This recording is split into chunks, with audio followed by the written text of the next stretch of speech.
جس جگہ آپ پڑھ رہے ہیں مرکز اہل سنت والجماعت 87 جنوبی سرگودا، ہمارے دادا ابو ان کا نام تھا فتح محمد، اور یہ اس گاؤں کے نمبردار تھے۔ آگے ان کے بیٹے تھے، ایک بیٹا اس گاؤں کا نمبردار، ایک بیٹا ڈپٹی کلیکٹر، اور ایک بیٹا میرا والد۔ ہمارے والد صاحب بچپن میں 6 ماہ یا سال عمر تھی تو والد صاحب کو بڑا بخار چڑھا، اس کی وجہ سے ان کی آنکھیں چلی گئی اور نبینے ہو گئے۔ دادا ہمارا چونکہ بڑا آدمی تھا، والد صاحب نبینے تھے۔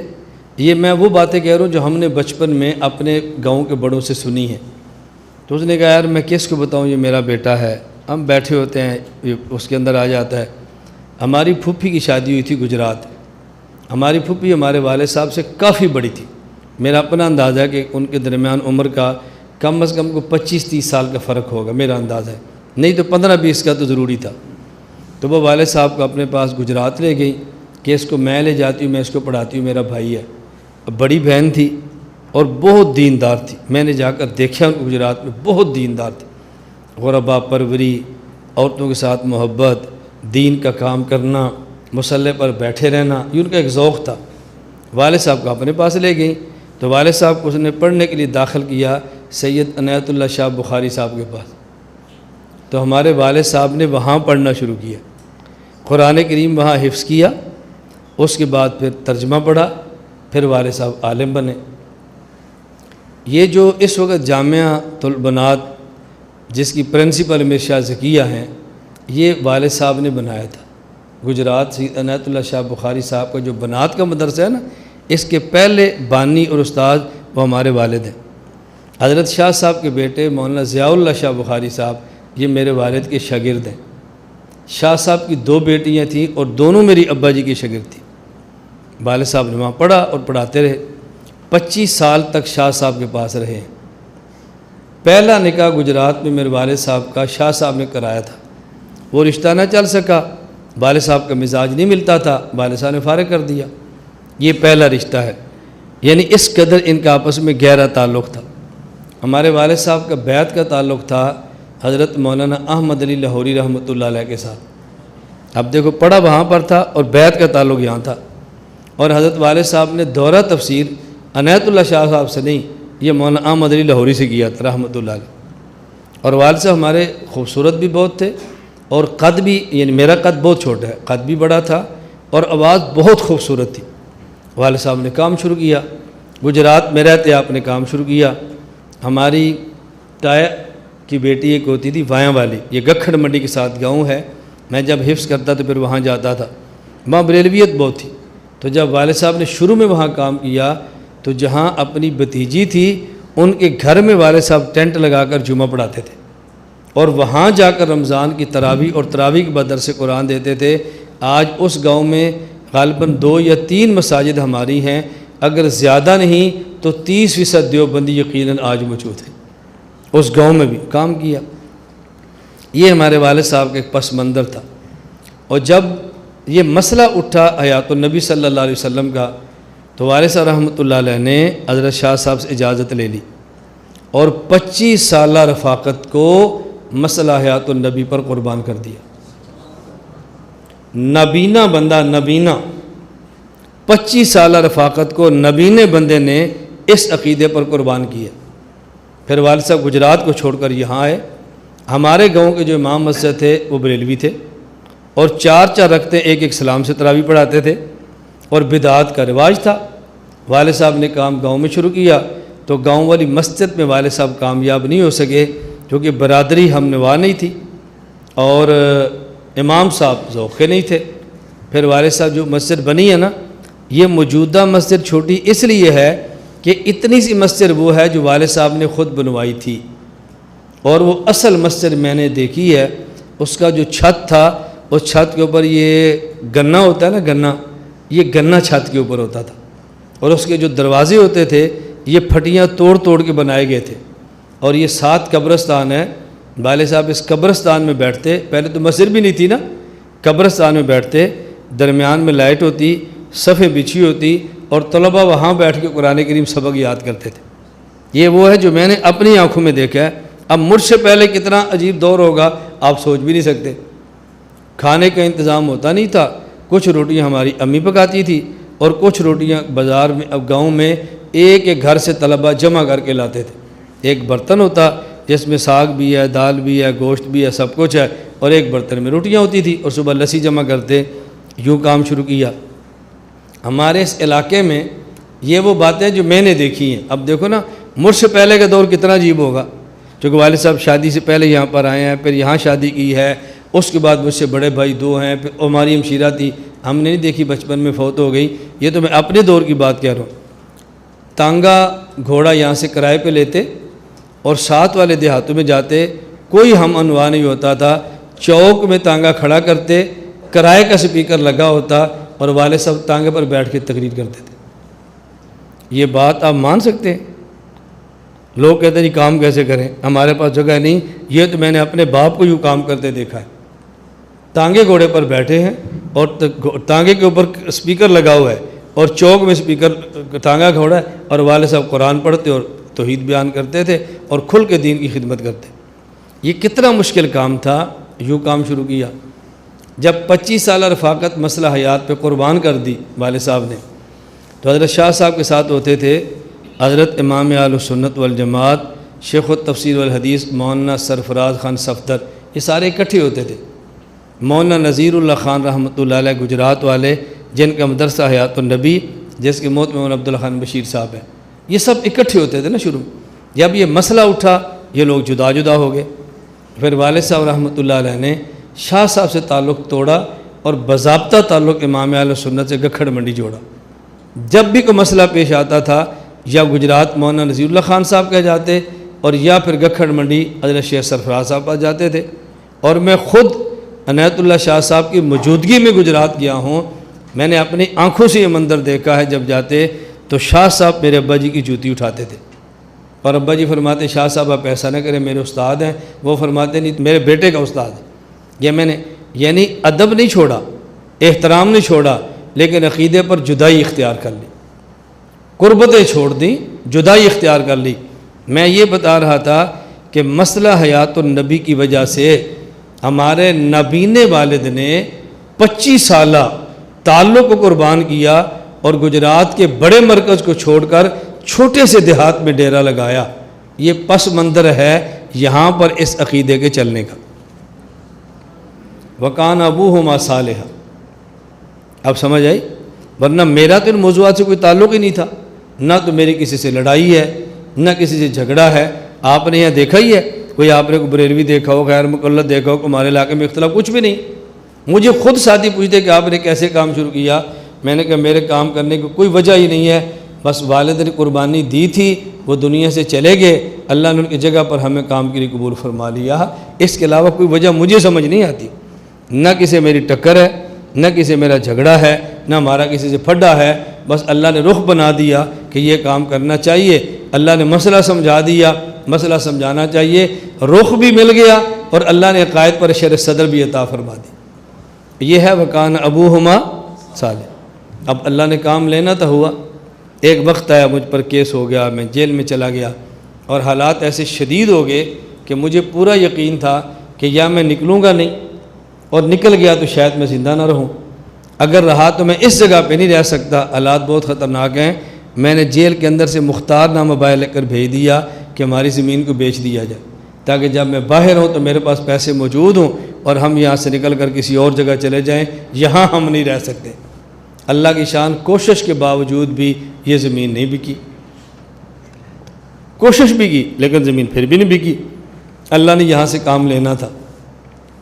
ہمارے والد صاحب کے 2 بھائی تھے، ہمارے دادا ابو کی زمین شہر کے اندر بھی تھی، پلاٹ لیا میں بھی تھی، اور یہاں جو ہمارے دادا ابو کی زمین ہے وہ 25 ایکڑ 25 ایکڑ 25 ایکڑ 75 ایکڑ ہے۔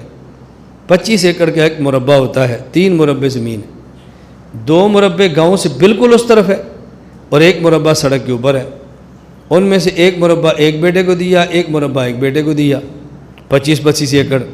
اب والد صاحب کو 25 دینی چاہیے تھی، تو دادا ابو نے ہمارے والد صاحب کو زمین دی ہی نہیں، بس 2 بیٹوں کو زمین دی، تحصیلدار کو تحصیلدار نے کہا بھی تیرے 3 بیٹے ہیں فتح محمد، تو اس کو بھی زمین دے۔ اس نے کہا وہ نبینا ہے، وہ زمین کیا کرے گا؟ اس نے کرنی کیا زمین؟ بھائی پڑھاتا ہے، قرآن پڑھاتا ہے، کھانا شانا کھاتا ہے، بس کیا کھائے گا، مر جائے گا، اس نے زمین کیا کرنی ہے؟ نہ بیوی، نہ بچے، نہ ضرورت، کیا کرنی ہے؟ تو پھر تحصیلدار نے اپنی ثوابدید پہ کہا کہ نہیں کچھ زمین اس کو بھی دے دو۔ پھر ہمارے اس مربع میں سے یہ 4 ایکڑ ادھر ہیں جو بکی ہیں، یہ ایک چچا کو دی، 4 ایکڑ اس میں سے ایک کو دی، اور 17 ایکڑ اس نے ہمارے باپ کو کچھ تھوڑی سی زمین دے دی۔ نبینا ہے، کچھ تو ہونی چاہیے نا۔ پھر آپ شاید اس بات کو نہ سمجھیں، میں نے اپنے بچپن میں یہ بات دیکھی ہے۔ اب ہماری پیدائش سے پہلے کیا حالات ہو گئے آپ خود غور فرمائیں۔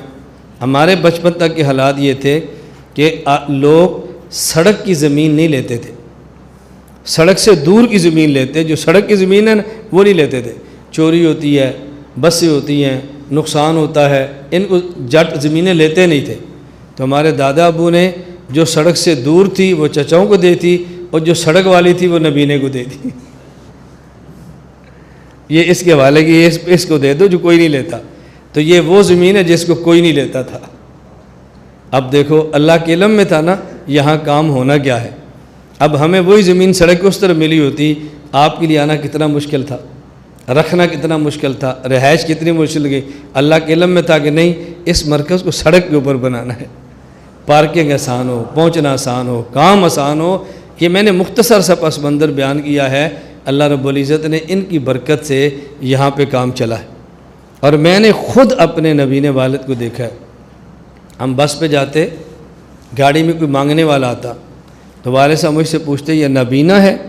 میں کہتا جی ہاں۔ آپ اندازہ فرمائیں کہ یہ میرے بچپن کے واقعات ہیں جو آج سے کم از کم 35 یا 36 سال پرانی بات ہے۔ اس وقت 5 روپے کی ویلیو کیا ہوتی ہوگی؟ والد صاحب جیب سے 5 روپے نکالتے اور فرماتے اس کو دے دو۔ یہ نبینا ہے اور بھیک مانگتا ہے۔ میں نبینا ہوں، زمین بھی ہے، بیوی بھی ہے، بچے بھی ہیں، مکان بھی ہے، عزت بھی ہے، اللہ نے سب کچھ دیا ہے، لہٰذا اس نبینے کو دے دو۔ یہ ہم نے اپنی آنکھوں سے والد کو صدقہ کرتے دیکھا ہے کہ 5 روپے نبینے کو دیتے تھے۔ ہم جب گجرات جاتے تو بسوں سے زیادہ اچھا سفر ہوتا تھا ٹرین کا۔ لاہور سے ہم بیٹھتے نہ سرگودا سے تو لالا موسیٰ ٹرین پر جاتے، پھر لالا موسیٰ سے بس پہ بیٹھ کے گجرات جاتے تھے۔ یہ آپ کے علم میں ہے کہ ریلوے پاکستان میں نبینے آدمی کو ٹکٹ معاف ہے۔ یہ آپ کے علم ہے، نبینے کو معاف ہے۔ والد صاحب میری ٹکٹ بھی لیتے اور اپنی بھی لیتے۔ راستے میں جب ٹی ٹی آتا نا چیکر وہ آتا تو وہ والد صاحب خود کہتا، اس کو تو نہیں پتہ عالم ہے۔ ہمارے بچپن میں نبینے کو حافظ جی کہتے تھے نا، یہ تو نہیں پتہ عالم ہے۔ وہ والد صاحب سے کہتا کہ حافظ جی آپ تو نبینے ہیں اور نبینے کو ٹکٹ معاف ہے، آپ ٹکٹ کیوں لیتے ہیں؟ آپ نہ لیا کرو۔ اب دیکھو یہ ذہن ہوتا ہے جو اولاد میں منتقل ہوتا ہے۔ والد صاحب کو فرماتے کہ دیکھیں یہ ٹکٹ ہمارا اس وقت 2 روپے تھا، 4 روپے، مجھے یاد نہیں ہے جتنا بھی تھا۔ فرمایا یہ 4-5 روپے ٹکٹ دینے میں مجھے تو فرق نہیں پڑتا، میری خواہش ہوتی ہے کہ میں کچھ نہ کچھ پیسے اپنی حکومت کے خزانے میں ڈالوں۔ میری خواہش ہوتی ہے کہ میں کچھ نہ کچھ پیسے اپنی حکومت کے خزانے میں ڈال دوں، بس میری خواہش ہوتی ہے میں اپنی حکومت کو مضبوط کروں۔ ہماری گورنمنٹ ہے نا، ہمیں مضبوط کرنا چاہیے۔ اس حد تک ہمارے والد رعایت کرتے ہیں۔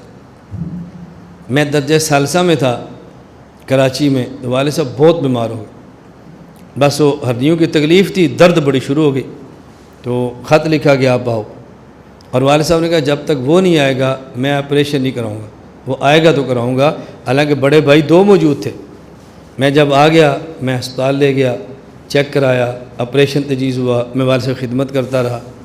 اب والد صاحب بوڑھے بھی تھے، بیمار بھی تھے، تو میں جب گھر سے روزانہ گدے پر بٹھا کر ان کو یہاں مسجد میں لاتا یا ان کا حقہ تیار کرتا، پھر ان کی خدمت کرتا، اور پھر ان سے مار کھاتا، پھر ڈانٹ سنتا۔ نبینے تھے نا، اب نبینے بھی تھے، بوڑھے بھی تھے، بیمار بھی تھے، چھوٹی چھوٹی بات پر دل چھوٹا کر لیتے تھے۔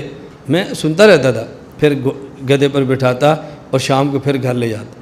آپ یقین فرمائیں میرے ساتھ ایسے بھی ہوا، میں گھر سے نکلا سڑک کے اوپر، ابا جی مجھے کہتے ہیں نیچے بیٹھ، میں نے تیرے اوپر بیٹھ کے جانا ہے۔ اب بوڑھے بھی ہیں، نبینے بھی ہیں، اندر ایسی عجیب تکلیف ہوتی تھی ان کو، میں نیچے بیٹھ جاتا، وہ کندھے پر بیٹھتے، اٹھ، میں نے کہا میں نہیں اٹھ سکتا، میں کیا کروں؟ لیکن میں نے کبھی اپنے والد کے سامنے اف نہیں کیا، کبھی، بس نہیں اٹھ سکتا، میرے بس میں نہیں ہے، بس پھر مجھے پکڑ کے لاتے، چلو چلو اب چلتے ہیں، پھر میں یہاں لاتا، پھر ان کی خدمت کرتا۔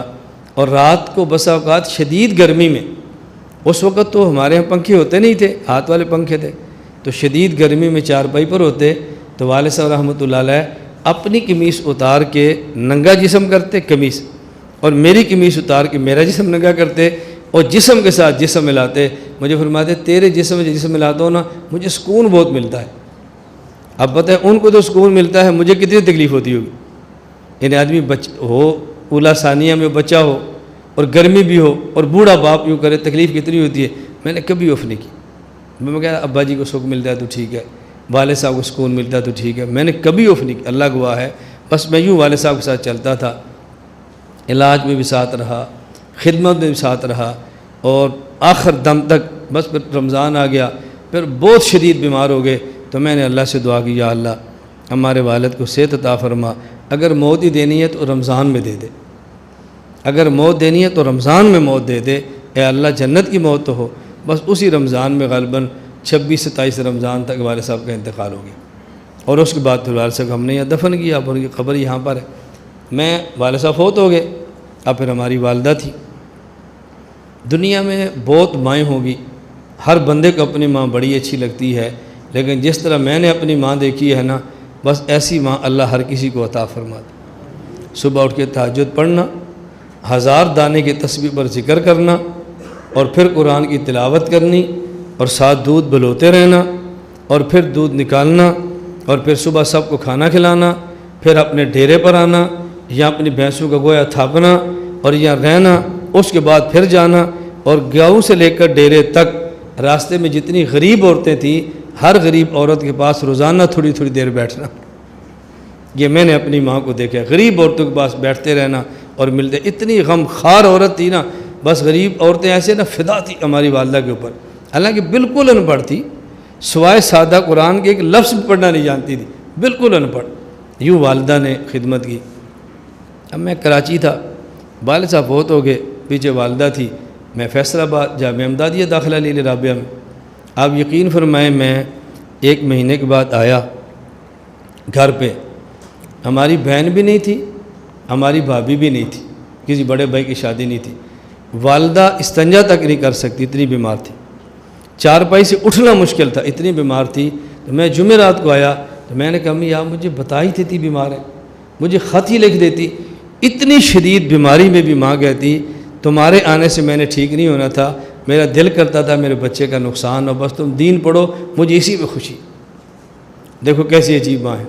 اور بچپن میں پھر میری ماں کی خدمت یہ چھوٹے بھائی خبیب نے کی، اس نے ماں کو سنبھالا، بالکل جیسے لڑکیاں سنبھالتی ہیں نا بیٹیاں، یوں اس نے پھر امی کو سنبھالا، اور یوں ہماری ماں نے بہت دکھ برداشت کیے ہیں، میں اللہ کو بتا نہیں سکتا۔ گھر میں آنا، عورتوں کو دینا، صدقہ کرنا، خیرات کرنا، اور ہمارا بڑا بھائی تھا، پہلے تو وہ بے دین تھا، پھر دیندار ہو گیا، داڑھی رکھ لی، زلفیں رکھ لیں، پھر خیر فوت ہو گیا، ہمارا بڑا بھائی تھا، اور اتنا سخی میں نے زندگی میں کوئی بندہ نہیں دیکھا، یعنی کوئی بندہ آئے اور مانگے اس کے کاغذوں میں انکار تھا ہی نہیں۔ اس دور میں جب داڑھی مڈاتا تھا، اور مطلب ہے جو دنیا کے گندے عیوب ہیں سارے تھے، لیکن سخاوت ایسی تھی، بس جو آیا جو لے جائے، دودھ وہ لے لو، پٹھے وہ لے لو، درخت توڑنا ہے وہ لے لو۔ کبھی ایک مرتبہ میں نے کہا بھائی تم کیا کرتے ہو؟ مجھے کہتے ہیں یار تم مولوی ہو، تمہارا اتنا بھی عقیدہ نہیں کہ نیلے چھت والا رزق دیتا ہے، تم کیسے مولوی ہو یار؟ یعنی اس طرح ہمیں بھائی کہتا تھا، تم کیسے مولوی ہو یار؟ بندہ آئے اور اس کو نہ دے، بھائی ہم سے نہیں ہوتا۔ والد صاحب تھے فوت ہو گئے، بھائی تھا فوت ہو گیا، اب بتاؤ ماں کو کتنا دکھ ہوگا۔ مجھ پر کیس بنا، میں جیل چلا گیا، اب ماں کو کتنا دکھ ہوگا۔ چھوٹے بھائی پر کیس بنا، وہ جیل چلا گیا، خبیب پر چلا، یہ بنا گیا، میں سرگودا جیل، شعیب چھوٹا فیصل آباد جیل، اور اس سے بڑا خبیب ملتان جیل، اور ماں تنہا گھر میں، نہ ہی شوہر ہے اور نہ بھائی ہے۔ اب بتاؤ یہ ماں کیسے زندگی گزارتی ہو۔ میں جو اگلی بات سنانا چاہتا ہوں، گاؤں کی 2-3 عورتیں، ان کو تو نہیں پتہ بھی جیل سے کیسے آتے ہیں، ان میں سے کچھ عورتوں نے ہماری ماں سے کہا کہ اپنے بیٹوں میں سے ایک بیٹے کو گھر روک لو، ایک کو روک لو، دیکھو تینوں جیل میں ہیں، تینوں باہر ہیں، ایک کو روک لو۔ ہماری ماں نے کہا جب شریعت نہ روکے تو میں کیسے روک سکتی ہوں؟ یہ باتیں کہنی بڑی آسان ہیں، عمل کرنا بڑا۔ میں نے ماں یوں دیکھی ہے، ماں، اس لیے ہم ایسی ماں کی گود میں پلے ہیں نا، دکھ دیکھے ہیں، مصائب دیکھے ہیں، تکلیفیں دیکھی ہیں، اور ماں کو اپنے پاؤں پہ ہم نے یوں کھڑے ہوئے دیکھا۔ بالکل آخری دن تھے، میں سرگودا جیل میں تھا، جیل کافی لمبی ہو گئی، تو والدہ نے کہا مجھے اجازت دو میں سیالکوٹ اپنی بہن کے پاس چلی جاؤں، یہاں مجھ سے نہیں رہا جاتا، بہت مشکل ہو گیا، اکیلی ہوں۔ میں نے کہا چلی جاؤ۔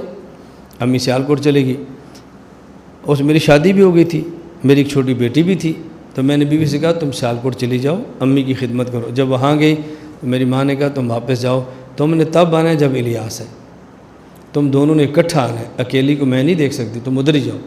اب ماں خالہ کے بعد جون کا مہینہ، جولائی کی گرمی، اور ہماری امی پنکھا نہیں چلاتی تھی کہ میرے بیٹے جیل میں، پتہ نہیں ان کی حالت کیا ہوگی، تو میں پنکھا کیسے چلا سکتی ہوں؟ ماں تو بہت عجیب چیز ہوتی ہے نا۔ اخیر میرا کیس ختم ہو گیا، والدہ کو فون کیا بھائی نے کہ امی کا کیس، بھائی کا کیس ختم ہو گیا۔ ماں بڑی خوش ہوئی، دوسرے فون کیا آیا نہیں، کیا اس پر پھر کیس ہو گیا؟ اور اتنے جھوٹے کیس آپ سوچ نہیں سکتے۔ کیس سے فارغ ہوا، گیٹ سے باہر نکلا، گرفتاری، تھانے میں رات رکھا، صبح پھر واپس کہ باہر فلاں تقریر کی، بالکل جھوٹا کیس، تعلق ہی نہیں میرا ان سے۔